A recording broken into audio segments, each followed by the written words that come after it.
Hola, un saludo para todos. Esto es el Club de Lectura de Nido de Libros. Em, Estamos leyendo en este momento La M de las moscas de Elena Araujo y tenemos como invitada especial a Natalia Mejía, escritora, quien además hace parte de este proyecto editorial, la Biblioteca de Escritoras Colombianas del Ministerio de Cultura. Natalia es una de las integrantes del comité editorial y quien editó o reeditó para la Biblioteca de Escritoras Colombianas esta antología de cuentos de Elena Araujo. Bienvenida, Natalia. Muchas gracias por la invitación. Bueno, el objetivo de hoy con Natalia es tener una breve conversación que nos sirva de detonante para nuestra sesión del Club de Lectura de Nido de Libros en la que abordaremos a profundidad esta antología. Pero queríamos conversar con Natalia acerca de algunas cosas que nos parece importante contar esta voz, este testimonio de primera mano de quien trabajó durante un buen tiempo con la obra de Elena Araujo. Yo quería también ubicar un poquito a los que nos oyen, que no serán solamente los del club, sino cualquier persona que luego acceda a este video en nuestro canal de YouTube, y es contar de dónde nace un poquito esta edición. Esta edición hace parte de un rescate editorial, un proyecto que se propuso el Ministerio de Cultura de publicar 18 escritoras colombianas cuya obra fue poco difundida o incluso en ocasiones de muy escasa circulación en el momento en que fueron publicadas, y por eso a muchas de estas 18 escritoras las hemos leído poco o casi nada hoy en día en Colombia. Dentro de estas surge Elena Araujo. Para mí en lo personal ha sido un descubrimiento maravilloso, me parece una pluma innovadora, moderna, a pesar de que esta antología que rescata hoy en día este comité editorial tiene ya 50 años de publicación. Entonces, en primer lugar, dar las gracias por el trabajo tan maravilloso de poder poner en manos de nosotros los lectores una obra que realmente ha sido muy esclarecedora, es decir, para mí rellena un huequito de los muchos huequitos que habían quedado dentro del panorama de las escritoras mujeres en Colombia. Eh, y bueno, quería que nos ayudaras un poquito, esa sería como la primera parte de la conversación contigo, Natalia, que nos ayudes un poquito a ubicar a Elena, a hablarnos de quién es Elena Araujo, por qué no supimos antes de ella, cómo se inserta dentro de este panorama literario, por qué dentro de todo este trabajo de investigación que ustedes en el comité editorial hicieron, escogieron a esta escritora por encima de algunas otras, su importancia dentro del momento histórico en el que escribió, pero también la relevancia que adquiere hoy en día una escritora como Elena Araujo. Entonces, pues nos gustaría escucharte, Natalia. Bueno, muchas gracias de nuevo por la invitación. Em, para mí fue una sorpresa y un hallazgo monumental haber descubierto a Elena, sobre todo porque tenía esa misión como con mucha responsabilidad de escribir el prólogo y cuando empecé a conocerla, porque yo honestamente no la conocía, ella nació en 1934, podría haber sido mi abuela, por ejemplo. em, Empecé a descubrir que se trataba de una mujer muy lúcida y muy inteligente que sí había sido muy conocida en los ámbitos académicos, sobre todo por la crítica literaria. Elena fue muy famosa, no sé si famosa, pero sí conocida por empezar y no empezar porque ella retomó el hilo, por ejemplo, de Elisa Múgica y de otras escritoras que la precedieron y que ya habían escrito crítica, pero Elena se consolidó como una voz muy autorizada sobre el tema. A ella le gustaba mucho teorizar al respecto de la literatura escrita por mujeres, pero también de hombres. Cuando se publica La M de las moscas en 1970, ella misma lo dice, hay un pedacito de una entrevista extraída ahí en el prólogo, en donde ella dice que la respuesta que recibió en general de sus amigos y del poco público fue el silencio. Como que nadie sabía qué decir ni cómo reaccionar, porque es un libro muy raro. Y como ella era más conocida y tenía más un lugar ganado dentro de la academia, también fue muy disruptor como esta entrada desde la ficción y lo literario en donde hace además una traición de clase notoria desde el comienzo y en donde se nota su intención un poco de, pues perdón la palabra, pero pues como de cagarse en la clase social y en el tipo de círculo y de burocracia en donde ella nació y que conoce muy bien. Elena fue hija de diplomáticos, por lo cual su niñez y su formación, su infancia y su adolescencia se vieron marcados por los viajes y por las mudanzas en distintos países. Ella creció y estudió en algunas épocas durante su infancia y adolescencia, como digo, en el Brasil o en los Estados Unidos o en Europa. Entonces su cabeza era ya muy cosmopolita, incluso hablaba 4 idiomas, vi muy, digamos, muy bien, y llegó a ser profesora y catedrática en Lausana, en Suiza, que fue la ciudad donde murió en 2015, y viajaba también a algunas universidades de los Estados Unidos. Como quien dice, ella estaba muy inserta en la academia. Y este libro, pues, pasó sin pena ni gloria. Eh, Creo que, pues, que algunas de las razones por las cuales no tuvo demasiada acogida es porque, pues, Alexandra, tú lo habrás sentido y lo expresarás también. Es un libro que de entrada no es el más fácil. O sea, es como una lectura que por lo menos en mi caso me, me exigió concentración, como, bueno, voy a entrar a un mundo nuevo que no conozco. Y si pretendo entrar como muy superficialmente, no voy a entrar del todo. O sea, como que es un libro, a mí me pasó eso. Entonces, eh, si quieres ya, pues hablaremos más del libro, pues que sé que la intención no es analizar la obra, sino más como la vida de Elena y todo, pero de entrada diría eso. Bueno, yo quería, todo esto que dice Natalia, lo viví exactamente, realmente me parece como la M de las moscas, que es el que da inicio a esta antología, a esta colección, realmente es como toparse con algo inesperado, la forma en que está construido el cuento, dividido en capítulos, casi como una crónica, porque realmente la M de las moscas está escrita como una narradora que hace las veces de una cronista de un episodio olvidado en los archivos de la historia de una ciudad llamada, digamos, el distrito, ¿no? Bueno, yo creo que la profunda necesidad de Elena de transgredir está muy relacionada con su vida íntima y su ser mujer. Ella, como les digo, tuvo muchos privilegios de golpe por haber nacido en esas condiciones y en esa clase social, pero era, o yo lo asocio un poco como a esa metáfora de la jaula de oro. Digamos que estaba como muy marcado lo que ella debía hacer y lo que se suponía que se esperaba de ella como mujer. Ella, por ejemplo, no quería casarse y pues terminó casándose con un señor suizo con quien tuvo 4 hijas. Y hay una anécdota que está relatada en una entrevista ahí del prólogo, en donde suena muy absurdo, casi medieval, diríamos, y es que Elena tuvo que soportar un juicio eclesiástico, no entiendo muy bien cómo funcionaba esa figura en ese momento, pero un juicio eclesiástico por, entre comillas, ser una mujer incapaz de dar un hijo varón. Y estamos hablando de una mujer nacida en 1934, les digo, tampoco es que estemos hablando del siglo XVII.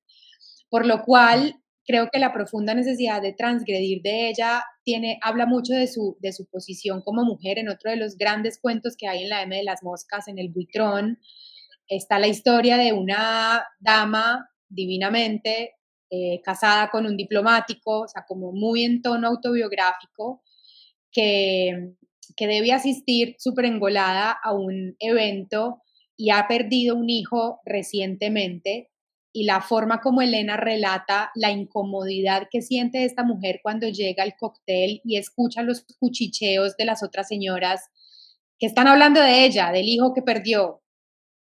Bueno, es como donde sucede como esas píldoras mágicas de la literatura, de estar hablando de algo muy personal que al mismo tiempo es muy universal y que relatado por una mujer tan interesante y capaz como Elena, pues adquiere un vigor importante. Entonces yo creo que parte mucho de ahí, de lo femenino. Ella se planteó durante sus ensayos y críticas también bastante esto de la voz femenina y la voz masculina. Ella dice, de hecho por eso se llama así el prólogo, se llama La lengua andrógina de Helena, porque ella va y visita esos lugares que ya había visitado Jung en las, digamos, en el ánima y el animus y, y otra serie de autores que hablan de lo femenino y lo masculino como, pues, como los componentes humanos al fin y al cabo. Ella dice, cuando yo escribo, mi femenino se está conectando con el femenino del lector y asimismo mi masculino se está conectando con el masculino del lector. Y creo que parte como de esa transgresión, volviendo a tu pregunta, Alexandra, pues viene de ahí, como de esa necesidad de ella por unificar y por ampliar ese límite castrador de la mujer que no puede disfrutar, que no puede decidir, que a pesar de ser una mujer culta y de venir de una familia privilegiada, sigue estando en una especie de jaula de oro, volviendo como a su vida privada, y esto lo sabemos por sus hijas, pues que son ya señoras pues mayores, que podrían ser, por ejemplo, mi mamá, que viven en Suiza todas. Eh, Supimos, haciendo una precisión en el prólogo de cuando se había divorciado, pues al fin, Elena, y ellas nos decían, no, es que ella nunca obtuvo el divorcio, ella logró la separación una vez que el exmarido se casó con una nueva mujer. Entonces para rehacer su vida y poder casarse necesitaba legalizar esa situación con Elena, pero ella ni siquiera logró esa libertad de algún modo tan ansiada, y ella misma lo dice en sus obras, yo lo único que quería era dedicarme a escribir. Entonces por eso mezcla y usa y capitaliza, decimos literariamente, su vida y sus anécdotas en los cuentos que, a pesar de ser ficciones, como en el caso de la M de las moscas, terminan por tener como un componente autobiográfico muy interesante. Yo quisiera, Natalia, retomar de eso que dices, volviendo sobre el tema de la transgresión y también sobre el tipo de literatura que produjo Elena, porque ahorita estamos hablando de sus cuentos, pero ella también tiene una serie de ensayos en las que planteó muchas, digamos, análisis, como decías al principio, de literatura de mujeres y literatura de hombres, y tal vez de modo consciente en su momento lo era ya una feminista, ¿no? Em, y corrígeme, pero creo que se llama La Sherezada Criolla, creo que es uno de los, de la colección de ensayos que ella tiene respecto a esto. Quiero atar esta idea de que era una escritora feminista, y eso quiero mirarlo desde la óptica del lenguaje que ella utiliza. Una de las cosas que tú decías de la dificultad al comenzar a leerlo, creo que en gran medida para mí es por el uso inesperado que ella hace del lenguaje. Realmente son formas de componer las frases o de crear metáforas o de crear descripciones que son, no sé si abigarradas, porque realmente, pero con poco dice mucho y lo dice de muchas maneras. O sea, hay que leerla como cuando uno lee el lado A y luego B, y, o sea, todo tiene un doble sentido dentro de la escritura de, de Elena Araujo, y creo que eso hace que uno tenga que implicarse mucho más en entender lo que ella está intentando decir. Quisiera mirar esto bajo esta óptica de ese uso del lenguaje que ella me parece, por lo menos a partir de la M de las moscas, de esta colección de relatos, no sé en su obra posterior, no la he leído, no sabría si es así. Em, si ese, digamos, como quien dice, se convierte en su pilar, en su soporte de esta construcción literaria, de ese deseo de crear un nuevo lenguaje, de desmontar un lenguaje previo, crear un nuevo lenguaje, y a partir de esto crear un nuevo concepto de sociedad y un nuevo lugar para la mujer. Lo que dices del lenguaje es clave, es clave. O sea, yo sé que suena como muy abstracto y como que no se logra como entender del todo a qué nos referimos, pero creo que cuando lo leemos es como que decimos, ah, ya entiendo de qué va, porque es fascinante, es fascinante. O sea, yo creo que Elena transmite un gusto genuino por la escritura, por la escritura que cuenta algo, o sea, por la historia que te está contando, pero por la escritura en sí misma.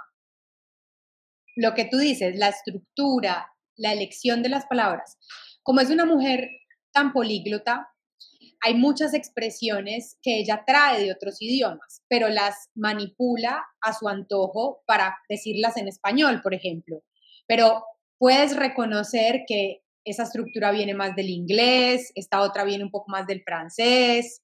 Incluso ella usa muchas palabras que eso para mí fue un hallazgo también que revelaba como mi propia ignorancia, porque yo decía, no puede ser, no entiendo qué significa esta palabra y esta otra y esta otra. Y tenía que recurrir constantemente al diccionario, primero para darme cuenta de que todas existían, o sea, todas las palabras existen. Segundo, que eran formas de decir las cosas que yo ni siquiera conocía, de palabras cotidianas, o sea, en vez de decir aguacero, decir argavieso, en vez de decir alcohólico, decir dipsómano. Y así, un montón. Tantas que editorialmente, digamos, decidimos, esto fue un debate porque no sabíamos si hacerlo o no, pero al final decidimos que sí, que fue incluir un glosario al final del libro.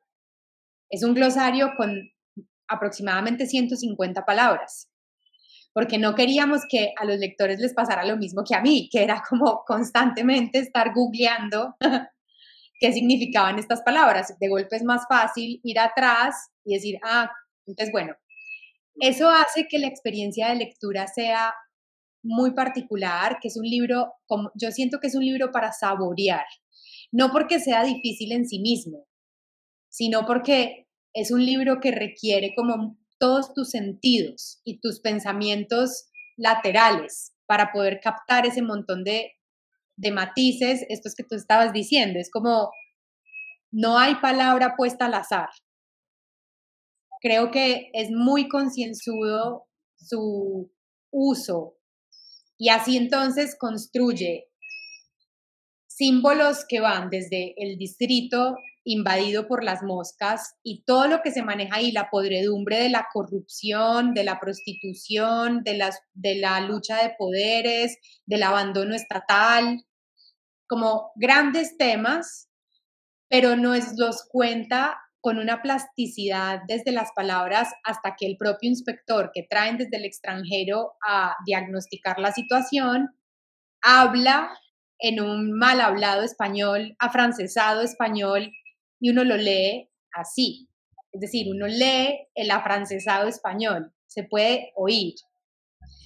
Entonces, en términos de lenguaje, creo que es un hallazgo increíble. Cuando mencionabas la Cherezada Criolla, estamos hablando del libro de ensayos y crítica literario más famoso que tiene Elena, tiene dos, La Cherezada Criolla y uno anterior que se llama Signos y Lenguaje, si no estoy mal, que recogen sus ensayos y sus críticas literarias. También son textos muy sesudos. Ahí sí estamos hablando de teoría pura y dura y de elaboración de conceptos muy interesantes. Hay gente que disfruta mucho más ese tipo de lectura, mucho más académica, como del metalenguaje.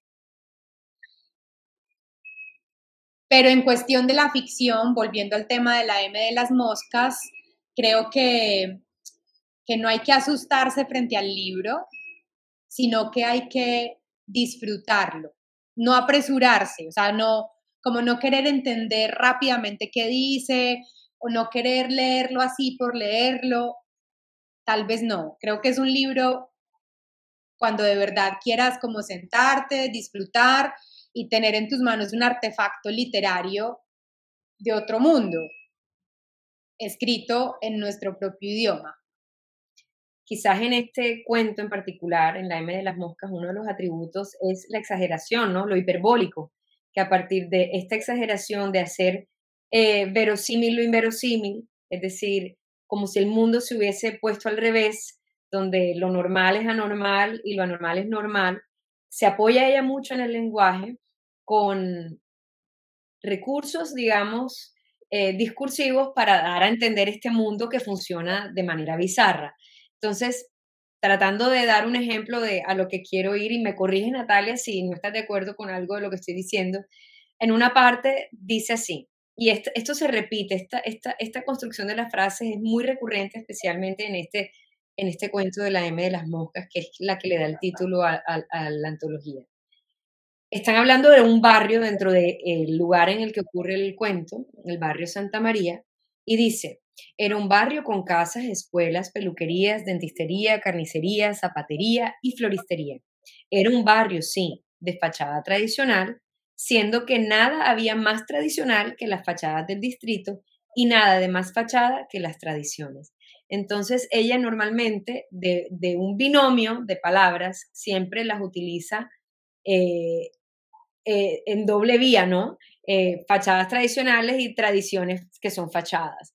Esto lo utiliza muchas veces y a mí me gusta mucho este recurso porque siempre pone en duda todo lo que se está diciendo. Todo lo que se ve es susceptible de ser cuestionado de la manera en que además se expresa. Hay otra, hay otra parte que me gustaría también leer y es cuando ella crea una imagen en torno a una situación y lo hace como por acumulación. Eso que decías tú ahorita de utiliza una cantidad de palabras que yo también me tomé el trabajo de buscar algunas, dije, esto tiene que ser inventado y no, realmente no lo eran. Pero no son palabras comunes, ¿no? Incluso algunas son o arcaicas o derivan de usos mucho más, digamos, académicos o en círculos más reducidos, o jerga, porque además domina la jerga económica, judicial, es decir, es una persona que hace notar su erudición y muchas veces para crear imágenes en torno a lo que está ocurriendo en un momento dado dentro de la narración, dentro de la crónica, lo que hace es sobreponer palabras, sobreponer muchas palabras que por acumulación van creando una imagen densa, ¿no? Acerca de lo que está ocurriendo. Entonces, para poner un ejemplo, dice, ¿y qué tiempos fueron aquellos para el distrito? Tiempos de profecías y de revelaciones. Pues, ¿qué ha de ser más profético y más revelador que una ciudad virtualmente invadida por sus prostitutas? Que una ciudad en la que se ve en esquinas, plazas, almacenes, restaurantes, mercados, bares, hospitales, hoteles, teatros y pensiones, en que se las oye taconeando, tosiendo, estornudando, suspirando, platicando, dialogando, llorando, riendo, en que se las huele perfumadas, jabonosas, arrosas, sudorosas, lagañosas, sarnosas, granosas, empolvadas, aromadas y aromáticas, en las que se las siente hacendosas, acuciosas, minuciosas, intrépidas, astutas, ambiciosas, racionales, impulsivas, idealistas, fatigosas, cansinas, cansadas y maquiavélicas, en las que se las ve, sí, se las oye, sí, se las huele, sí, se las siente, sí, y no se las puede ni tocar ni gustar. Esta es una parte, pues a mí me parece hilarante de este cuento, y ya para los lectores que quede. Con ello lo que quería mostrar era un poquito eso que Natalia nos señalaba al principio, un uso sin miedo que hace Elena Araujo del lenguaje, como una persona que se siente como muy a gusto en toda la extensión y en, digamos, todos los usos semánticos. Realmente me parece que es maravillosa. Y para mí, como te decía, me parece muy moderna, a pesar de que narra algo ocurrido hace 50 años, es muy moderna en los recursos que utiliza. Claro, estoy muy de acuerdo porque lo siento de esa manera. Creo que algo de lo que hace que sea moderno todo lo que dice Elena es que finalmente son ese tipo de experiencias humanas que trascienden como la esfera de límite que nos limita a todos. Es decir, una vida humana es muy corta, la persona vive, muere y desaparece. Pero lo que esa persona vive resuena o repica años más adelante y años más atrás, digamos. O sea, como que hay algo de ese corazón humano que siento que ella logra avistar un poquito en sus obras, no solamente en estos cuentos de la M de las moscas, sino también en sus novelas. Una anécdota literaria del proceso fue, por ejemplo, que nosotros queríamos editar La fiesta en Teusaquillo, que es una novela también supremamente interesante y, y muy retadora para el lector, porque para que se hagan una idea, el comienzo de esa novela es el diálogo entre dos personajes que están jugando un juego, pero nada de esto se explica, o sea, a ti nadie te dice, estos dos personajes están ahí en una fiesta y están jugando este juego, no. Ellos simplemente están haciéndolo y uno como lector empieza a descifrar con las páginas de qué va el asunto. Ah, están jugando. Pero digo, es súper interesante cómo ella crea este mundo que no es condescendiente, o sea, es un poco también así, o sea, a quien no le tenga mucha paciencia de golpe o quien no se conecte, pues es perfectamente entendible que no se conecte, ¿no? Porque es un estilo pues muy particular, muy marcado. Pero creo que volviendo al tema del corazón humano, es eso lo que habla un poco de esa modernidad que tú sientes, Alexandra, y que me parece que Elena lo demuestra. Mm, murió hace muy poco, ¿no? Pues murió en 2015. Entonces, hay mucho por leer todavía, o sea, con respecto a sus novelas y a sus ensayos. Incluso la editorial de la Universidad Nacional acaba de publicar una novela póstuma de ella que se llama Adelaida, 1800 algo, no recuerdo bien si era 1819 o algo así, perdón, pero sí se llama Adelaida. Y para cerrar lo que les estaba contando de La fiesta en Teusaquillo, esa fue una novela que no pudimos editar nosotras en la biblioteca porque ya tenía los derechos de autor comprometidos. Entonces, por eso fuimos a este libro básicamente como a rescatar esta edición que, como les contaba al comienzo, se publicó por primera vez en 1970 y pasó sin pena ni gloria.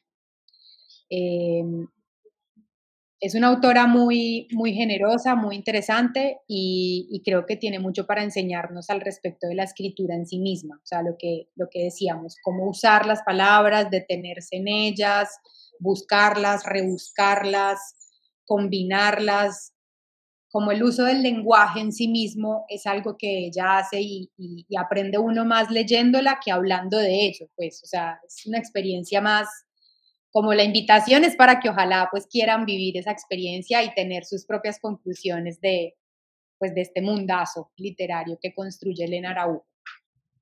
Para terminar, Natalia, quisiera cerrar con esta pregunta.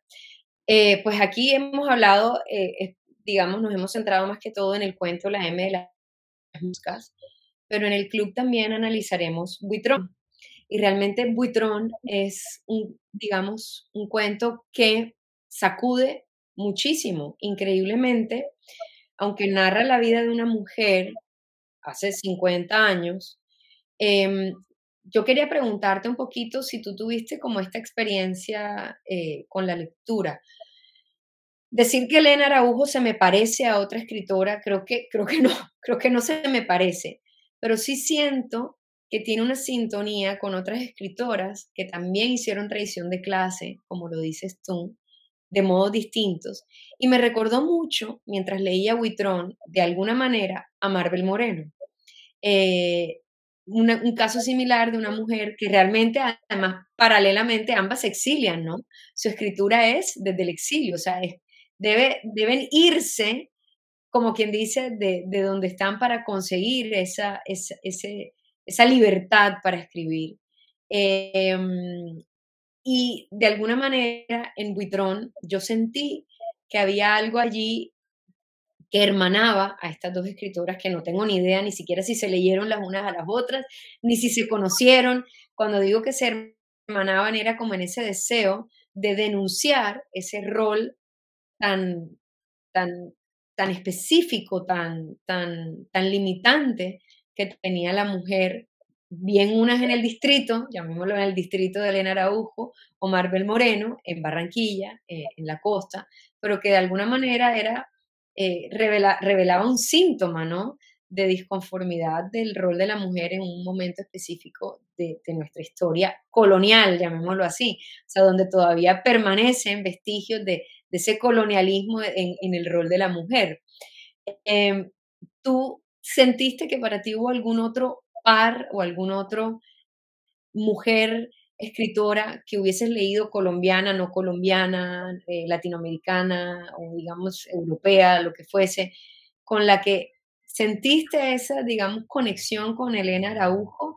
Eso no le quita ni le pone a la experiencia lectora, simplemente son ese tipo como de conexiones que cuando uno lee a mujeres suelen ocurrir, ¿no? Como de hermanarse a través de la escritura.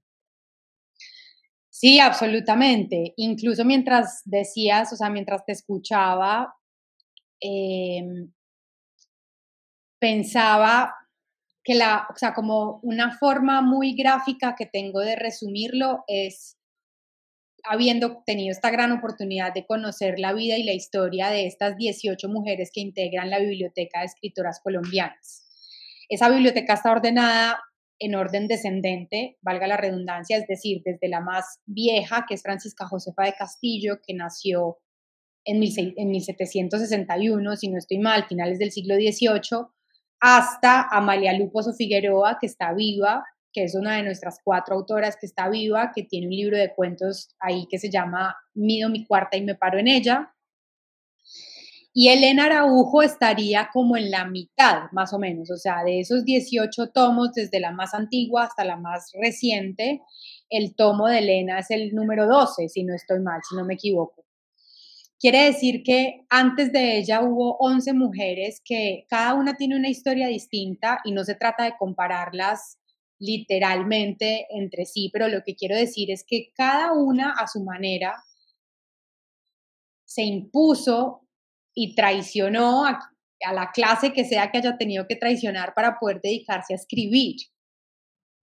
Entonces, por ejemplo, Sofía Ospina de Navarro también fue una mujer supremamente privilegiada, también nació en cuna de oro, también de familia de políticos, o sea, en términos de entorno social en donde se desenvolvían, tenían mucho que las hermanaba, a Elena y a Sofía.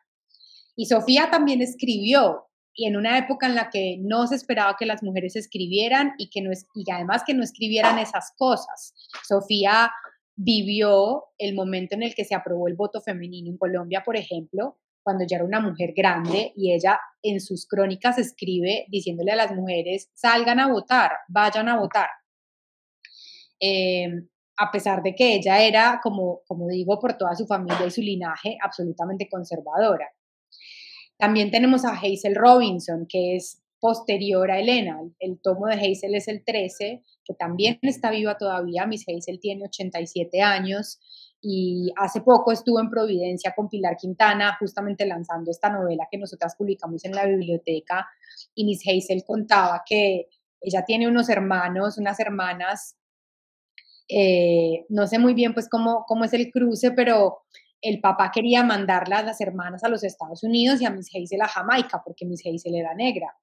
Y Miss Hazel se impone también a eso, a ese deseo que ella tiene de decir, venga, no, yo también quiero ir a la universidad, yo también quiero estudiar, y si me van a discriminar, pues déjeme, o sea, yo veré y asumo eso. Miss Hazel también tuvo que enfrentarse como otra serie de condiciones muy distintas, digamos, en términos, Elena, o sea, Miss Hazel no era de familia de diplomáticos, pero asimismo el papá, por ejemplo, quería enviar a los hermanos a los Estados Unidos, a las hermanas y a ella a Jamaica porque ella era negra. Y ella se impuso a eso y dijo, venga, no, yo quiero estudiar también y si me van a discriminar, pues déjeme y yo veré. O sea, como quien dice, cada una, o sea, en la historia de todas estas mujeres está esa transgresión de un modo u otro, porque escribir siendo mujer no estaba bien visto, eh, y tenían que pedir permiso incluso, o sea, es que lo que las mujeres tenían que hacer era quedarse en la casa y cuidar a los chinos, digamos, nada más que eso. Está la vida de Emilia Pardo Umaña, que también completamente diferente a Elena en muchos aspectos, pero también de una familia privilegiada, también queriendo escribir. No todas las escritoras de la biblioteca son privilegiadas. Hay algunas que no lo fueron, pero vale la pena aclarar que era una época en la que la única forma de poder llegar a escribir incluso era teniendo estos privilegios de base. Seguramente muchas mujeres más escribieron y no las conoceremos o no, digamos, no sabremos de su existencia porque ni siquiera tenían esos privilegios base mínimos como para que su obra perdurara. Y les estaba diciendo lo de Emilia Pardo Umaña, considerada la primera periodista en Colombia en una época en la que las salas de redacción estaban llenas de hombres y nada más. Ella se iba a los cafés a beber con sus amigos y a fumar y le decían, usted no puede entrar acá, usted es mujer, acá no hay baño para mujeres. Y ella decía, pues orino parada y entraba. Y se rebeló y se impuso, ¿no? Entonces yo creo que lo que le pasó a Elena es lo que le pasó a muchas, a la mayoría, así como tú mencionabas a Marvel al comienzo, eso se puede encontrar de distintas maneras, digamos, reflejado tanto en las obras como en las vidas de todas estas mujeres. O sea, creo que no son exclusivas cada una en su lucha, sino que por el contrario, la vida de cada una demuestra esta gran lucha femenina por hacerse un lugar, por ganarse la voz, el reconocimiento de ser literatura en sí misma, no literatura femenina o literatura de mujeres como si fuera algo menor o algo que no tiene la misma calidad. No, o sea, las mujeres escribimos de todo, igual que los hombres, y hay gente muy buena, gente no tan buena, pero las mujeres tenemos la misma legitimidad. Y esta lucha, tanto de Elena Araujo como de las 18 autoras, por lo menos para hablar de la Biblioteca de Escritoras Colombianas, es digamos, como un ejemplo vivo de esa lucha. Muchísimas gracias, Natalia. De verdad que ha sido, como te digo, una revelación leer a Elena Araujo. Ya me quedará de tarea leer la novela, esta en Teusaquillo. Y realmente el trabajo editorial que se ha hecho cuando hablábamos del lenguaje, de insertar el glosario, digamos que en el caso de la M de las moscas hay muchas notas propias de la autora, porque se inmiscuye como cronista que deja explicaciones dentro de la crónica complementadas por las notas que desde lo editorial ustedes insertaron para hacer algunas explicaciones. Y de verdad que, bueno, invitarlos a todos a terminar de leer a Elena Araujo y muchas gracias, Natalia, por regalarnos este tiempo desde la distancia, acompañarnos hoy, a los del club que te podrán escuchar y seguramente quedarán pues muy curiosos con toda esta historia de quién era Elena Araujo y la Biblioteca de Escritoras Colombianas. Ojalá que sí, ojalá que así sea, eso es lo más importante, que la disfruten, que la saboreen y un gustazo, muchas gracias, quedo muy pendiente de cualquier cosa o charla, lo que necesiten o quieran, acá estamos.